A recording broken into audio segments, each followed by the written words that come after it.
Follow the truth. My lead? No idea. Follow my... You good to go? Yeah, let's do this, man. Cool. Hello there, welcome to Directors Debrief, episode 8. Insert witty comment here to piss off Ram. How you doing, man? Welcome back. Not as good as you, man. How are you doing? Do you know, I think now is a good opportunity to explain the context of that. I think so. It still won't make sense to anyone. No, it's been a year and a... No, it must have been 2 years at this point. Yeah, a couple of years, yeah. A 2-year tradition where every morning somebody has to say it. Where, how are you doing? And the response is... Not as good as you, man. How are you doing? Yeah. That wasn't a very good Scottish accent, but... Yeah. The context here. The context is we have a regular DHL driver who we absolutely love. He's great fun. Every now and again, just as a curveball, we haven't seen him in a while, which worries me a little bit. Every now and again, we have this old Scottish chap. Forget I said old, he could probably kill me with a punch. But really, really nice guy. But you only know he's turned up because you'll hear whistling. Yeah. Like very faint whistling somewhere. It'll calm your day down. Yeah. Yeah, and you're like, why do I feel soothed? And then you see him and it's just a super friendly chap. And you're like, how you doing? And he always just goes... Not as good as you, man. How are you doing? Gives you a quick wink and In leaves. the best Scottish accent as well. The By most far. authentic. Like, I want to say Glaswegian, but... Yeah, it's just beautiful. I'm not good enough to identify. Have you ever heard him say that and just not smiled? Because it's just the perfect line. Never. Yeah, Always a smile. His delivery was beautiful. Yeah. So DHL, if you're listening, tell us what happened to him. I want to know. I want to know how he is. I've tried to say that to people outside of the office. Yeah. It just doesn't have the same delivery because I can't say wee man. That's it. And I don't have the accent. Yeah. And like anybody else comes up to you and calls you wee man. Yeah. Do you know, like maybe in Scotland it's a term of endearment, but here it's like, you call Excuse me, what? Yeah, what? Come on. He calls at you and you feel flattered. Yeah, how was your time away, man? It was excellent, thank you. Yeah, very, very good. Got some good sun, got some good food. And I told you, it kind of came to a natural close at the end. It was an amazing week. I don't think I quite gave it justice in the what I just said about it, but it was brilliant, recharged. Urge anyone who's, and fair enough, you haven't taken a holiday in a while because of certain obvious reasons, but I'd urge anyone who hasn't, even a short break away, just get out there. I was certainly, as you know, one who was against it for a little while, or certainly just kept putting it on hold. I was going to say, you were never against it, you were just like, Yeah, I'm not an anti-vacation guy, but I'd put it on hold. And one thing that really was really nice is, I think the reason I kept putting it on hold was because I was always concerned, like, oh, what if everything creeps up in that week or everything happens? Not that I didn't think the team, yourself, everyone could handle it. Of course you could handle it every day without me. Yeah. We put out all the fires, like, it was only some things got burned. Yeah? All right. We repainted that area, so you were fine. None of my stuff got burnt, so we're good. Yeah, exactly. Okay, I'm going to switch this podcast around a little bit. Go ahead. And I've just realised something that Sam and I, for those that are listening, we have... probably, in my opinion anyway, I don't know about Sam's, we have some amazing conversations after hours. Yeah, usually around this time. Usually around this time, and without any mics or anything going on. And it usually meanders from something we're just talking about, like a little topic, I don't know, like, these invoices weren't paid on time or something, to really talking about like aliens and sci-fi or whatever we're really talking about, or just issues in the world. So... kind of wanted to go down that rabbit hole a little bit if you're interested. I'm a little bit scared, but I'm in. Yeah, I know the mics are here, but we're past the point that only the true listeners are really listening now. True, and I'm editing this one. Ram's away, so I can cut, the conspiracy. The conspiracy theories. Yeah, we'll keep them in there a bit. Yeah, and things like that. So we're going to start with Harvey's question that came earlier, but we don't have to answer it now. Right. Okay. Just leaving it there, and maybe we'll come to an answer somewhere in our conversation. Maybe we won't. But because I don't think there's really one answer that you can go for that. So Harvey's question was? It was something along the lines of, would you trust yourself if tomorrow you woke up a billionaire? Like, do you ever worry that you will turn evil if you had a large sum of money? Yeah, right. Something along those lines. So this is a really difficult one, firstly, because no one can simply go no, or no one can simply if go they yes. did, they'd be lying. Yeah, exactly. Yeah. In most cases. So really, let's I want to unravel this a little bit and see where we can go with it. And if we come up with an answer, great. If we don't, that's just our usual podcast anyway. So we'll go with it. So cool. The things, let's quickly dissect the question. For me, the things that are really troubling here are the fact that he said, when you're a billionaire, right? Yeah. Because it's almost made out then that our only goal in our direction as we build the business, as we do everything, is to get to $1 billion. Okay. Or £1 billion, whatever, right? That's what I gather from that is the aim, and that's simply why we're doing what we're doing. I think that's an implication of the question. I don't think Harvey meant it like that, but I definitely think that's a very valid interpretation of it. Yeah. But yeah.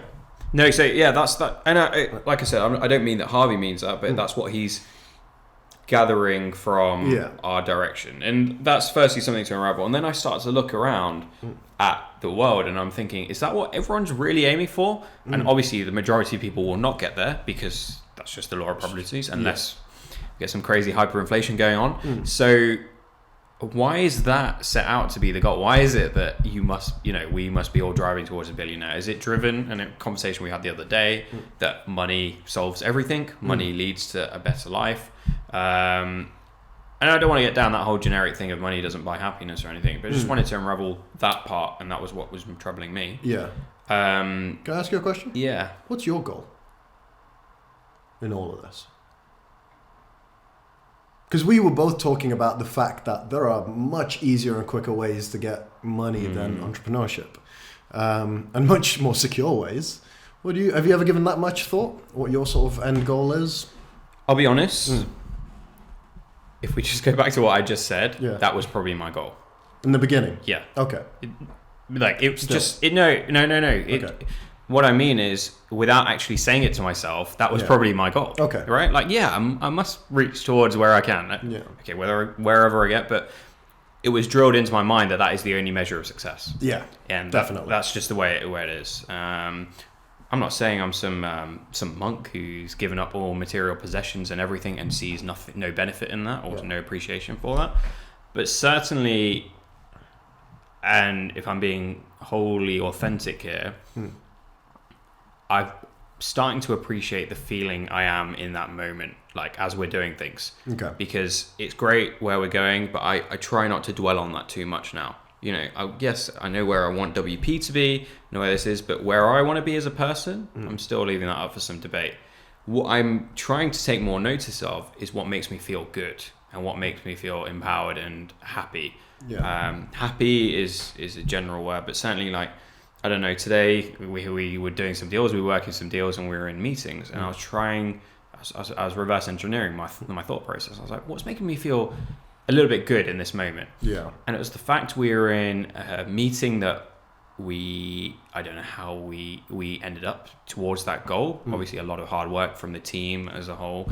It was a very proud feeling. I think that was certainly there. And with proud comes achievement. Even though we haven't closed anything, or at the time there was that proud feeling. But also that feeling of going into something new and like learning something new. That was certainly a negotiation I hadn't been involved in that kind of level. Yeah. And that was something new. So it's just, without trying to bore the audience too much, certainly trying to think about what makes me feel good. Yeah. And that's really what I want more of. And if I get more of it, I'm happy. Yeah. But what was your interpretation of the question anyway? No, I think your interpretation was accurate. I don't think that was the angle at which it was asked, but I think he was fully aware that that's how it would have been interpreted and asked it anyway. So it was part of his intention. My interpretation was almost is there a parallel between money and evil?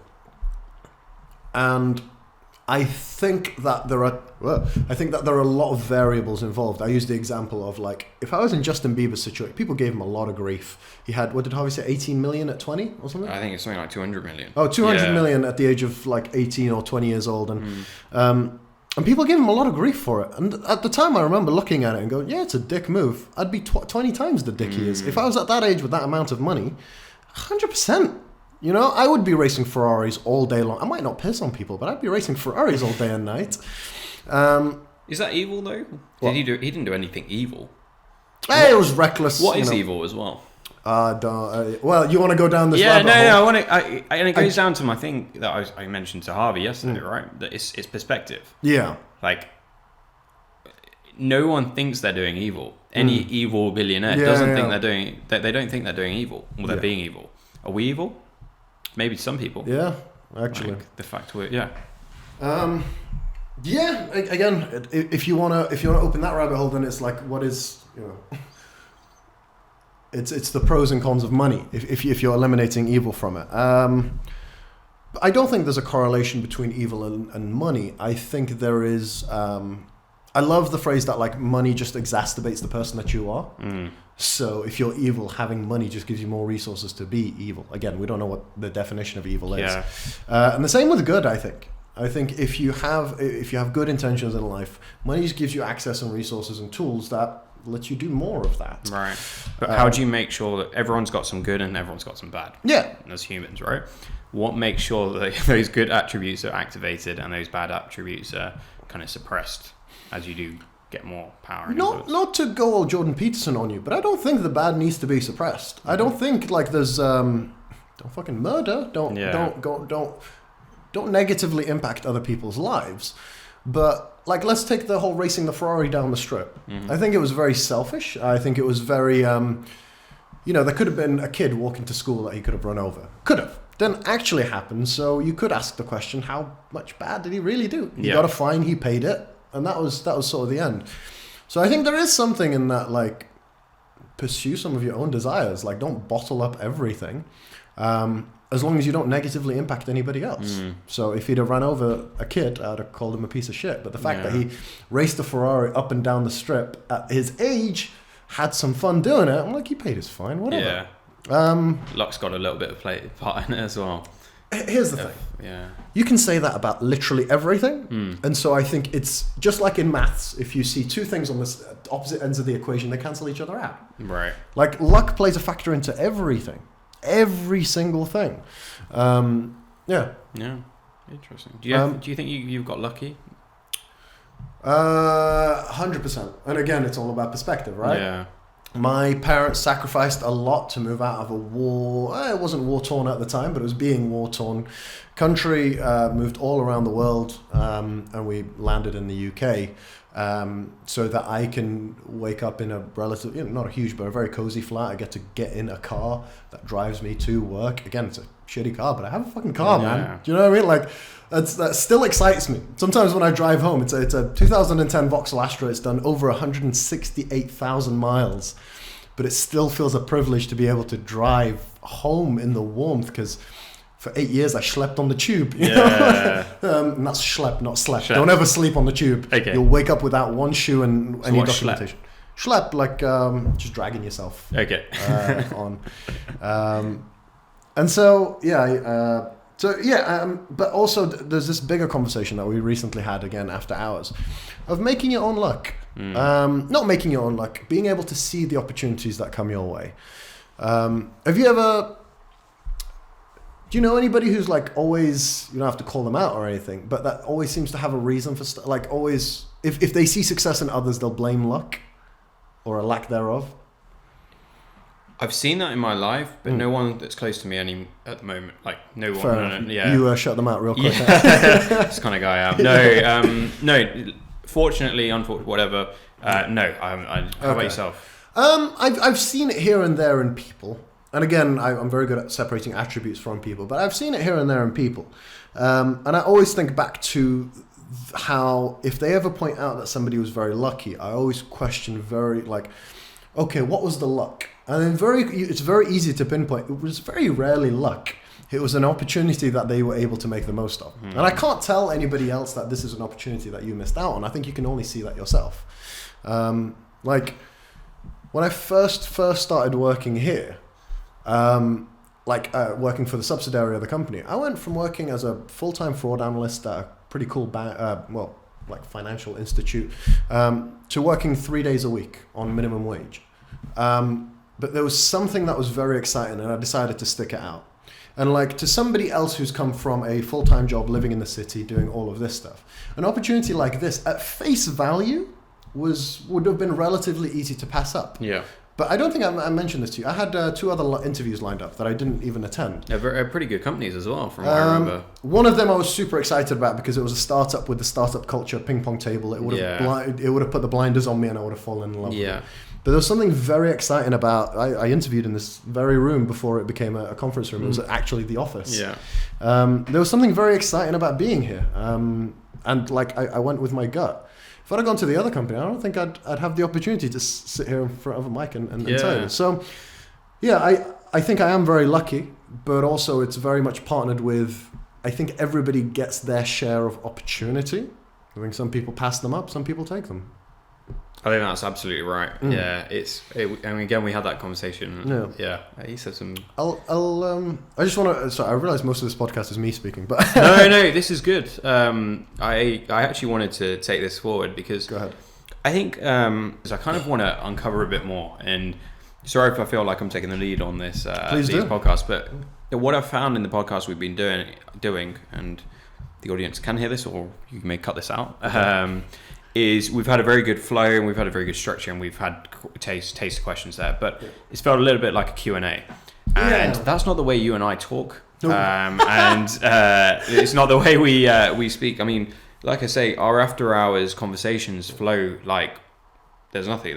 Honestly, for me, they're amazing, and it's a great way to go home. Well, we only leave because we run out of time. Yeah, right. We're like, okay, sure, need to get some food. So really, I think.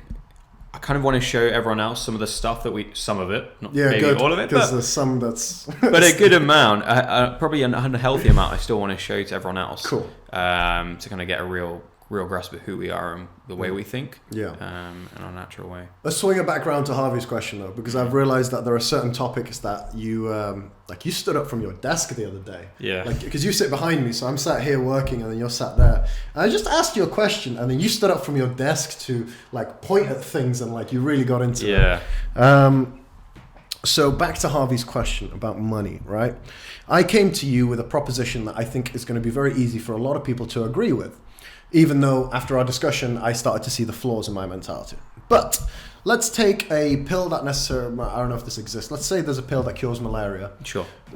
And I in my head, there was only this one roadblock that stopped us sending all of these pills to countries riddled with, like, just really struggling with malaria. And I was like, that one thing is money. And money is a man-made construct. We made this problem. Surely we can get rid of it. To which your response may, it changed my perspective. I wouldn't say I'm completely on side, but we talked about critical thinking. It really made me question that belief that I literally had in the shower. Yeah. And so I'd love to open up a little bit in front of the camera about something like that, because you seem to deem money maybe not the best thing in the world, but very much a necessity in society. And I think you put that very eloquently, and I'd love to hear that again.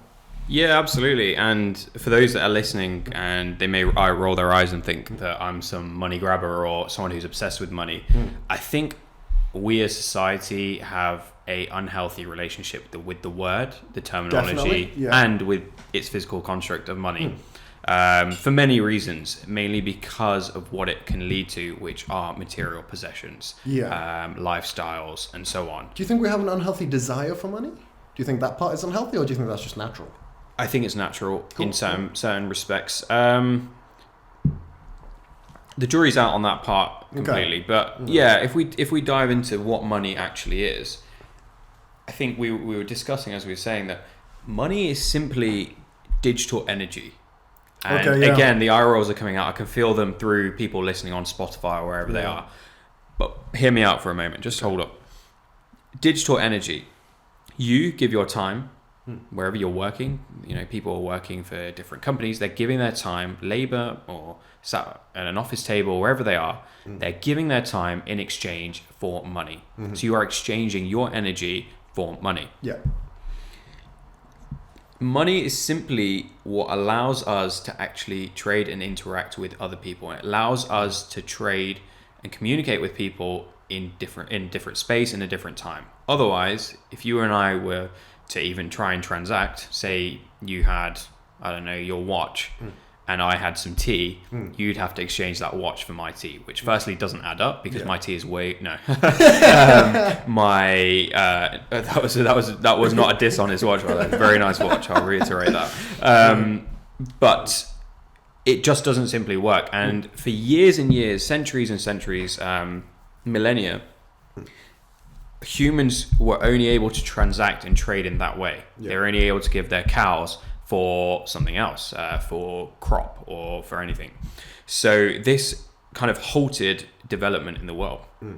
If you really think about money, all money is, and all it should be, is a way for us to transact two things. So rather than you giving me your watch for my tea, which simply doesn't work, you would give me some credit that would allow you to purchase my tea without me needing to get that. And then maybe it's like IOU. So eventually when you do trade your watch, that can be split down and given back. And that's, I think, what you've just described, because everyone's like, money is the root of all evil. That in itself is a fucking beautiful thing. Yeah. Because it means you can get what you want from me and give me something that I can go and get what I really want from somebody down the road. And so that's, I think you mean, like, breaks the ceiling. It opens up the opportunity for quicker development. Absolutely. So as a concept, like as you just described it, that aspect of money is actually a very smart move on humanity. Yeah, and so smart that I'd go as even far as saying that money, the idea of money, the thought and the kind of the philosophy behind it, was not invented, it was discovered. Okay. The idea that we can do that. Yeah. Yes, the actual physical connotation behind it, or what we actually used,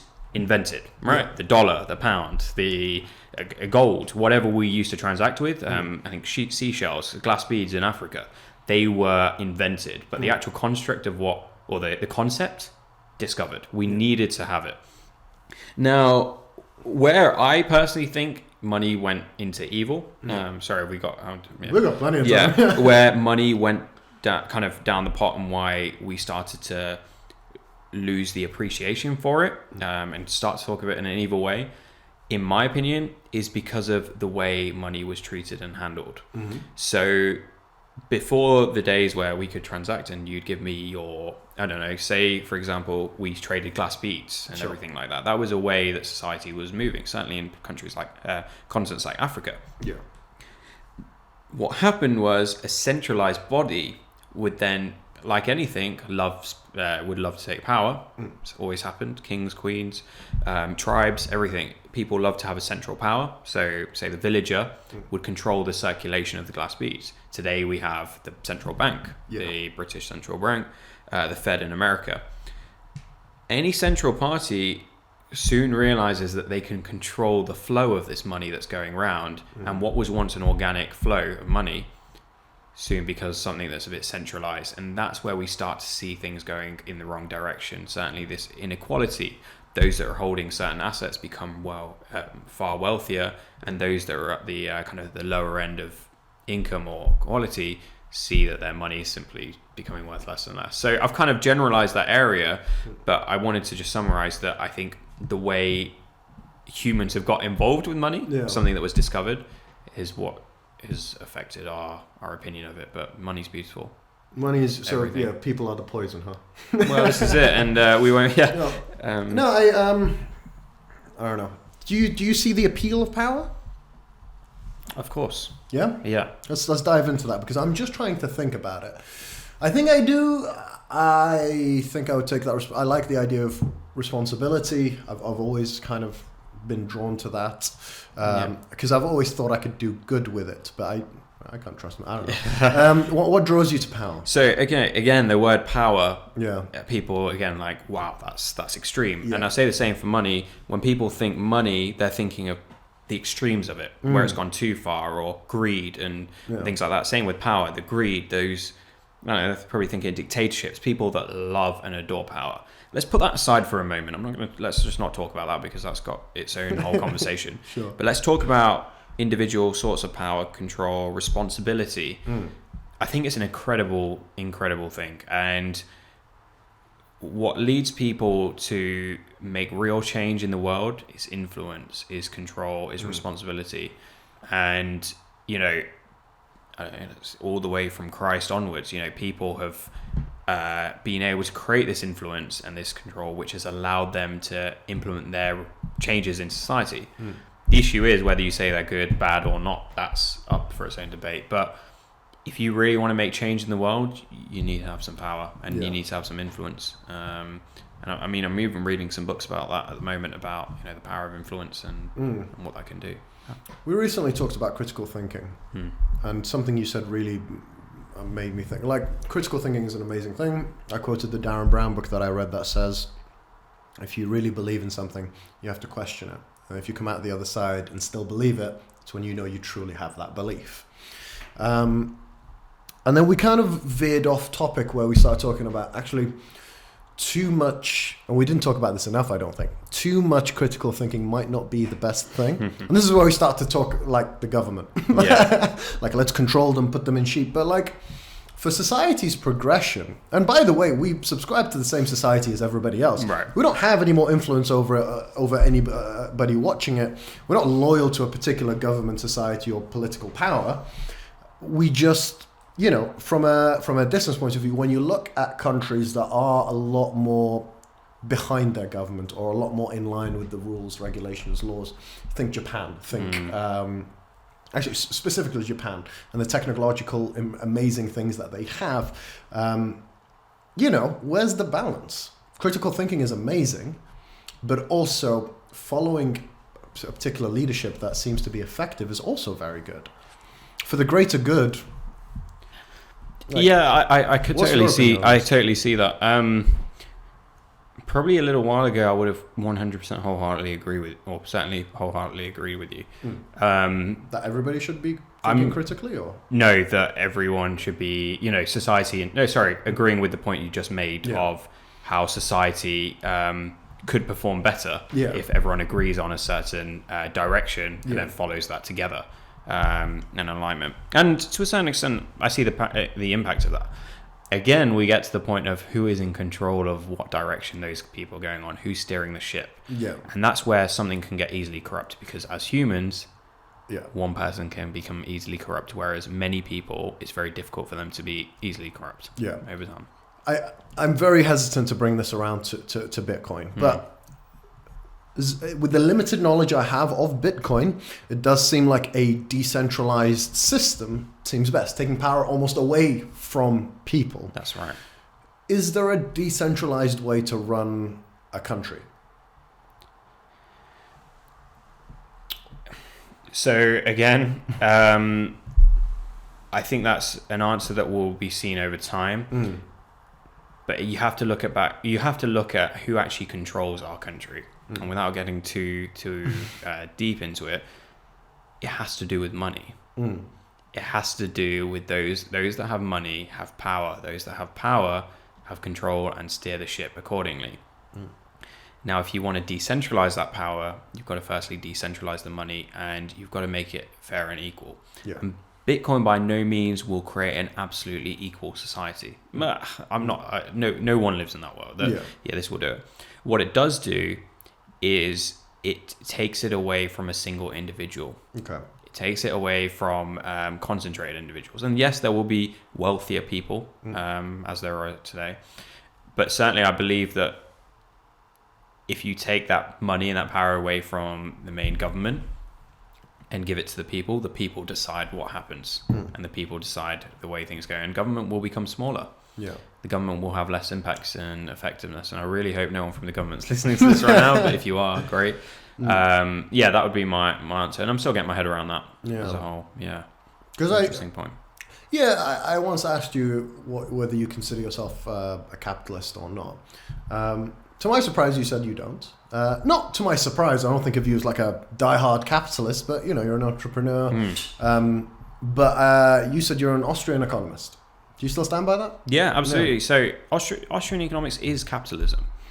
Yes. In its own form. Yeah, in a slightly different variation. Yeah. So, I mean, when I say I'm not a capitalist, what I mean is I'm not in support of capitalism completely the way it is today. Yeah, okay. So there are a lot of attributes that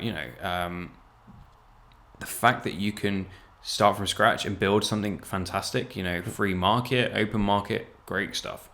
Innovation encourages all of that compared to other thoughts and other processes.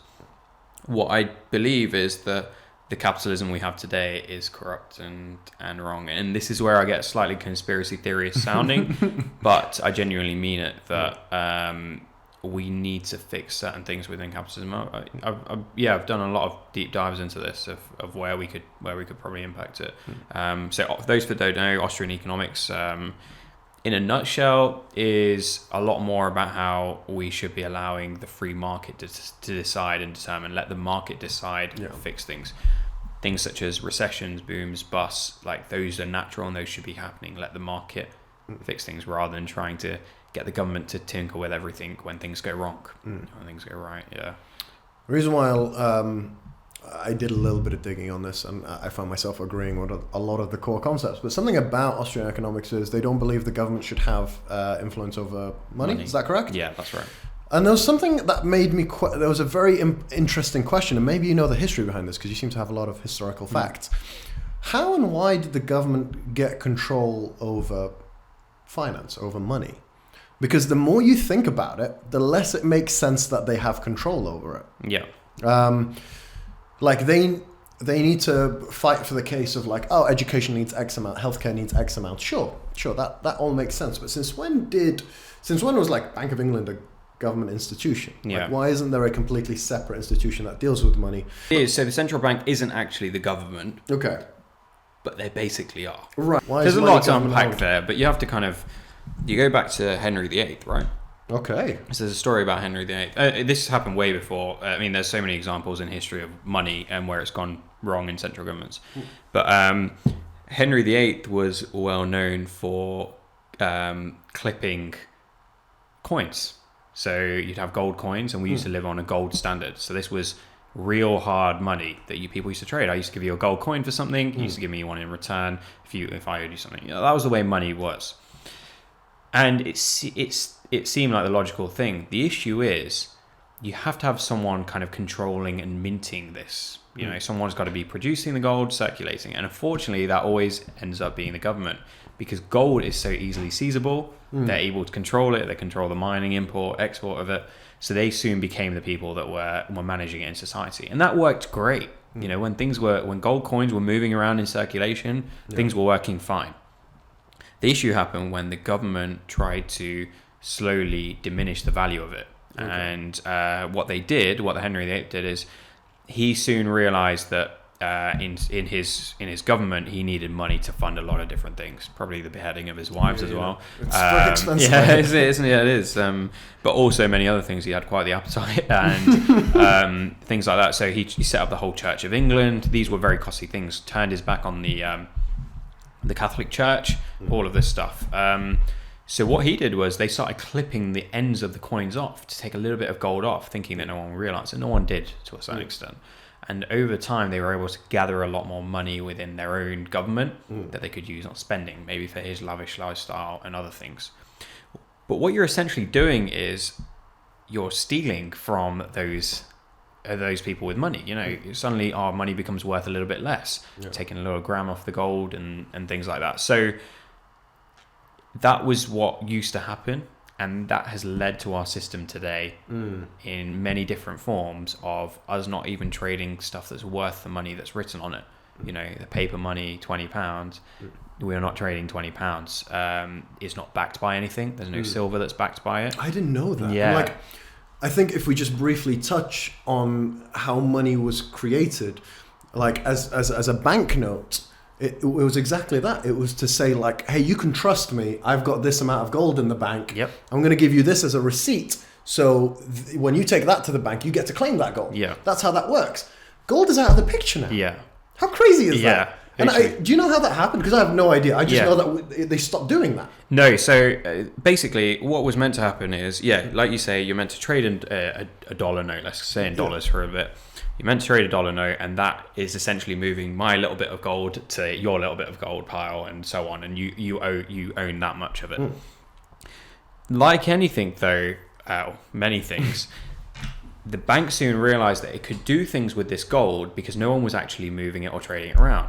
So it started to basically, and there were rumors already going around that the gold that was meant to exist in these bank vaults didn't quite exist, and it was existing somewhere else. And there were rumors, no one actually knew, that the government was actually already inflating the money a little bit by pretending there was more in the economy. But up until 1971,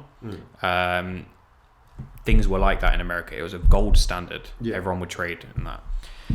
What happened is people started to lose trust in the American government, And France, Germany, they were all using this system, and they were all keeping their gold in American vaults.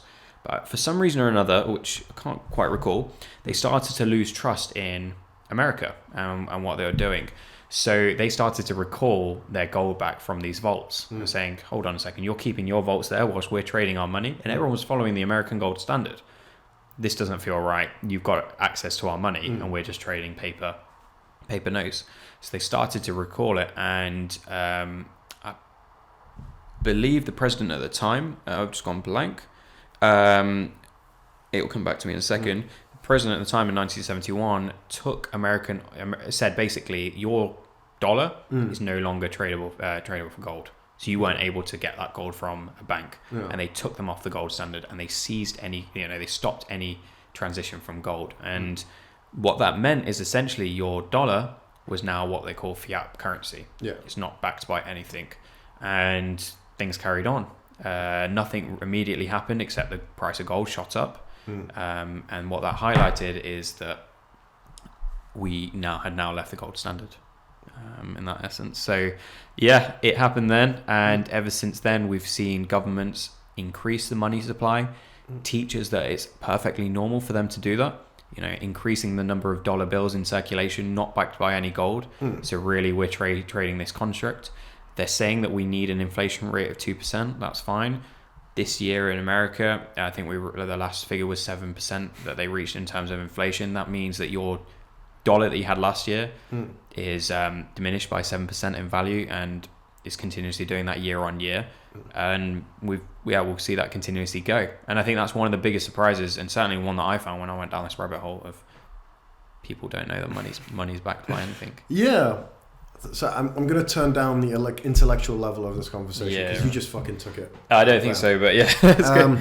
But you got me thinking about Bitcoin in a very interesting way. Do you think the value of Bitcoin is going up, or the value of fiat money is going down? Bitcoin is staying stable, but it's going to take more of fiat money. You've just answered it, and exactly that. The value of fiat money is going down. Bitcoin is just Bitcoin. But the issue is you can't make any more of it. It's 21 million, it's fixed. Yeah. And people say, well, you can't make any more of gold. Well, there are ways to really ramp up gold if you can, but yes, you're right. Out of anything that is rare, it's one of the most rare, it's one of the rarest metals in the world. The thing is, gold can be seized, as we saw in 1971. Yeah. So there was an economist, Hayek, the Austrian economist, who said the only time you'll ever be able to fix the world, fix the money, is when you take money outside of the government's hand, which is why I'm so keen on Bitcoin. And I get too into it, and I've probably taken off at least 3 or 4 listeners. Well, I just want to challenge Bitcoin for a brief moment. Yeah. So in essence, and really diluting this conversation to the point where this question might be painful to you. Yeah. But you could argue that Bitcoin is not necessarily cash. It's not the paperweight. It's the equivalent of the gold. Yeah. And this might divert down into blockchain, where you're going to lose me a little bit, but educate me at the same time. What's to stop I don't think we've come up with the cash alternative of Bitcoin, because trading Bitcoin is very slow, very much like gold, right? Yeah. It's very expensive, it's bad for the environment, all the shit Elon said. No.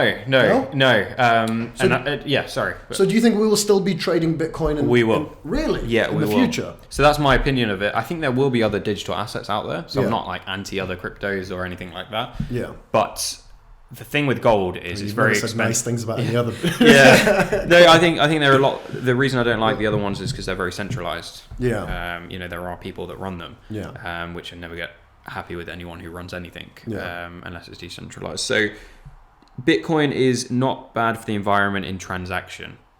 In mining. It has its effect.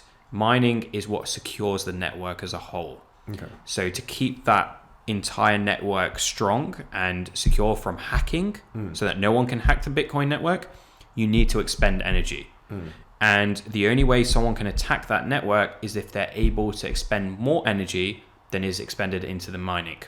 And if they expend more energy, they're able to attack it. But what Bitcoin takes into account is greed of people. And it knows the incentive that if you're able to expend more energy than it takes place in mining, why not mine?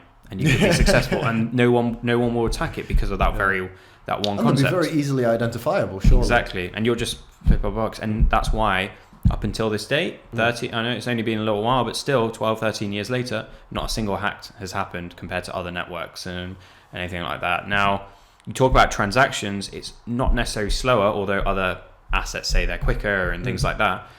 There are second layer things. So, money has layers. So as we said, gold, and then you have paper notes, which is layer 2. Yeah. There's layer 2 in Bitcoin, which is called the Lightning Network, which is simply a way of transacting in a layer 2 way. But the fact is the base layer is Bitcoin, and it's not seizable, which gold was. So no one can break that layer 2 and layer 1 mold and go with it. But I actually think, and this is where I get really into it, is Bitcoin is our way of saving the planet. Okay.